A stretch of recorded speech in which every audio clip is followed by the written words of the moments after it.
मीरा भाईंदरकरांचे जेवढे आभार मानावे तेवढे कमीच आहे, कारण ह्याच मीरा भाईंदरनी पहिल्यांदा प्रताप सरनाईकला 2009 साली आमदार म्हणून विधानसभेमध्ये ह्या महाराष्ट्राचं आणि प्रामुख्याने ओळा माजिवडा विधानसभा मतदारसंघाचं प्रतिनिधित्व करायला पाठवलं आणि आज मी चौथ्यांदा निवडून आलो, तेही 1,08,000च्या मताधिक्याने या जनतेने मला निवडून दिले।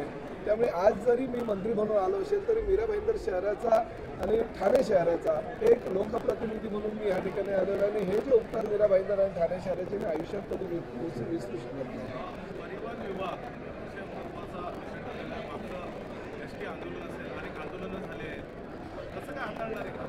नाही बघा, जे आंदोलन झालं होतं त्या आंदोलनाचा मी साक्षीदार आहे, कारण ज्यावेळेस आंदोलन चालू होतं त्यावेळेस एसटी कर्मचाऱ्यांच्या कुटुंबियांच्या ज्या भावना आहेत त्या मी भावना ऐकल्या होत्या आणि कुटुंबियांनी रडत सांगितलं होतं की आम्हाला वेळेवर पगार मिळत नाही, आम्हाला बोनस तर लांबची गोष्ट, कधी बोनस आम्ही बघितलेलाही नाही आहे।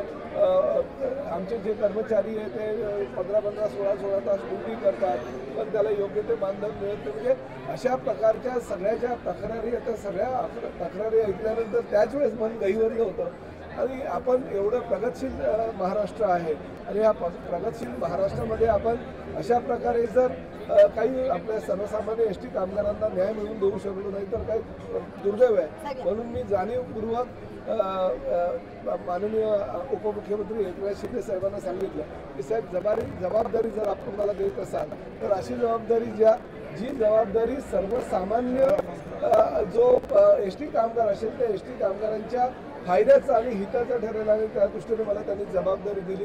राज्याला प्रगतीपथावर नेत असताना एक चांगल्या प्रकारची एसटीची सेवा आपण जनतेला कशी देऊ, परंतु एसटीची सेवा देत असताना प्रवाशांना सुविधा देत असताना एक गोष्ट मात्र नक्की आहे, एसटी कामगारांना सुद्धा त्यांचा हक्क मिळाला।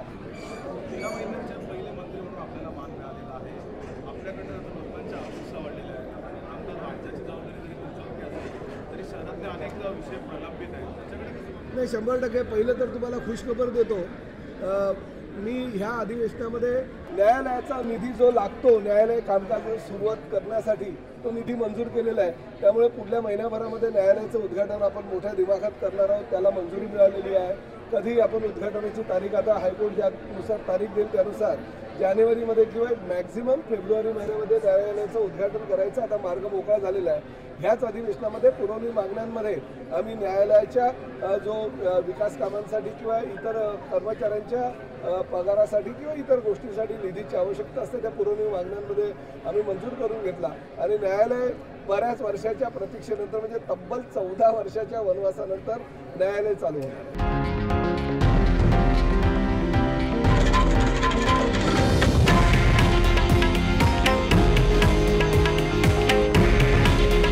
हे आहे देशातील नंबर 1 न्यूज नेटवर्क आणि आपण पाहत आहात TV9 मराठी। काळजी तुमची, हित महाराष्ट्राचं।